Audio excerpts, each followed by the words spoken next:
दोस्तों, आज मैं जिस मूवी का एक्सप्रेशन करने वाला हूँ वो बहुत ही धमाकेदार होने वाला है। इस मूवी में हम देखते हैं कि किस तरह से एक सीधा साधा शख्स गैंगस्टर बन जाता है और वो अपने लोगों को इंसाफ लड़ाई शुरू तो करता है, लेकिन वो खुद ही इस खतरनाक दुनिया में सफर करने लगता है। तो चलिए शुरू करते हैं आज के धमाकेदार वीडियो। और मैं आपको बता दूं कि ये डॉक्टर शिव कार्तिक सर की नई मूवी है जिसका नाम है भर्ती रंगल। तो चलिए शुरू करते हैं। मूवी की शुरुआत में हम 1985 साउथ भारत के कर्नाटका के एक छोटा सा गाँव दिखाता है जिसका नाम होता है रोनापुरा। यहाँ इस गाँव में चारों तरफ हरियाली होता है, खेत खलिहान, और यहाँ के लोग भी बहुत ही मेहनती होता है। इस गांव के बहुत ही बड़ा समस्या थी पानी की। यहाँ पर पानी की कमी थी। गांव के सारे कुएं सूख गए थे और सरकारी नल वर्षों से बंद पड़े थे। यहाँ के लोग रोज अपनी प्यास बुझाने के लिए बहुत दूर जाया करता था। यही हम एक भर्ती रंगल नाम के एक लड़के को देखते हैं। वो बहुत ही गरीब परिवार का होता है, लेकिन उसका दिल बहुत ही बड़ा होता है। वो हमेशा लोगों को मदद करने के लिए खड़ा रहता था। अगर किसी के साथ अन्याय होता तो वो आगे बढ़कर उसे हेल्प करता था। लेकिन इस गांव में पानी की समस्या थी जिससे परेशान होकर सारे गांव वाले पंचायत बुलाई। तभी सभी ने तय किया कि हमें सरकारी ऑफिसर से गुहार लगाना पड़ेगा। वहीं भर्ती भी इस बैठक में शामिल था और वो ये जिम्मेदारी खुद उठाने का फैसला किया। वो सरकारी दफ्तर में इस परेशानी को लेकर जाने लगे। वहीं किसी ने बोला कि कलेक्टर के पास जाओ। तब वो कलेक्टर के पास भी पहुंचा, लेकिन हर जगह से सिर्फ उसे आश्वासन ही मिलता रहा, समाधान उसे बिल्कुल भी नहीं मिला। वहीं भर्ती देखा कि सरकार की तरफ से कोई भी मदद नहीं आने वाला है। इधर गांव के लोग प्यास से मरने के कगार पर थे। अब यहाँ पर भर्ती को बहुत ही गुस्सा आता है और वो गुस्से में सरकारी दफ्तर में ही बम ब्लास्ट कर देता है। वही इसके इस तरीका ने सिस्टम को बहुत ही झकझोर कर देता है और उसने जो किया था उसे सीधा अरेस्ट करके जेल में पहुंचा देता है। जेल में वो पहली बार अपनी जिंदगी पर बहुत ही गंभीरता से सोचने लगता है और वो उन कैदियों के बीच रहते हुए भी अपना समय किताबों के साथ बिताना शुरू कर देता है। उसे कानून पर इंटरेस्ट होने लगता है और वो कानून की किताबों को पढ़ने लगता है और वो कानून की किताब पढ़ते हुए वो सोचने लगता है कि अगर इस कानून के सही इस्तेमाल किया जाए तो वो अपने गांव और गरीबों को न्याय दिला सकता है। इसलिए भर्ती ने जेल में ही रहकर वकील बनने का सपना देखने लगता है। वो खुद बदलने का तैयारी कर रहा था। वही जेल से छूटने के बाद भर्ती अब वकील बनने की पढ़ाई करने लगता है और हम देखते हैं कि भर्ती अपने पढ़ाई के दम पर वकील बन जाता है। वो अपने गांव में एक दफ्तर खोला।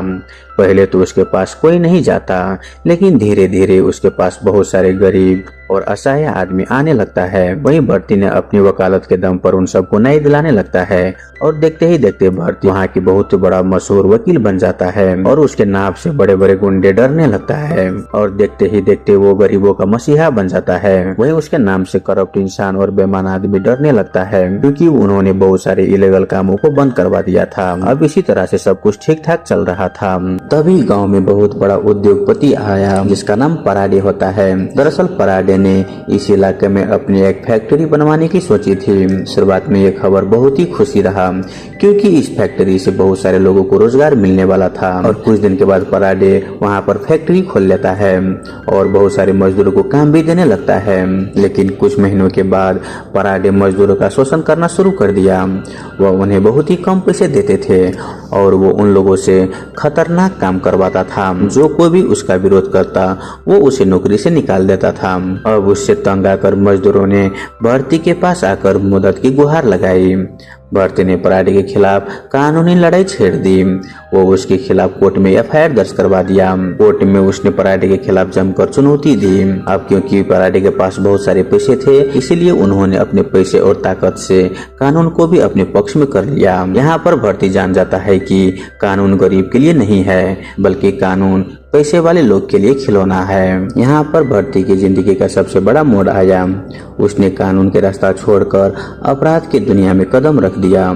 उसने अपने एक छोटा सा गैंग बनाया और धीरे धीरे अपने दुश्मनों पर वो हमला करना शुरू कर दिया। भर्ती ने पराडे के कारोबार को बर्बाद करना शुरू कर दिया था और साथ ही साथ उन्होंने अपना गैंग को भी बढ़ाने लगा और वो अपने गैंग के साथ मिलकर पराडे के सारी संपत्तियों पर कब्जा करना शुरू कर दिया।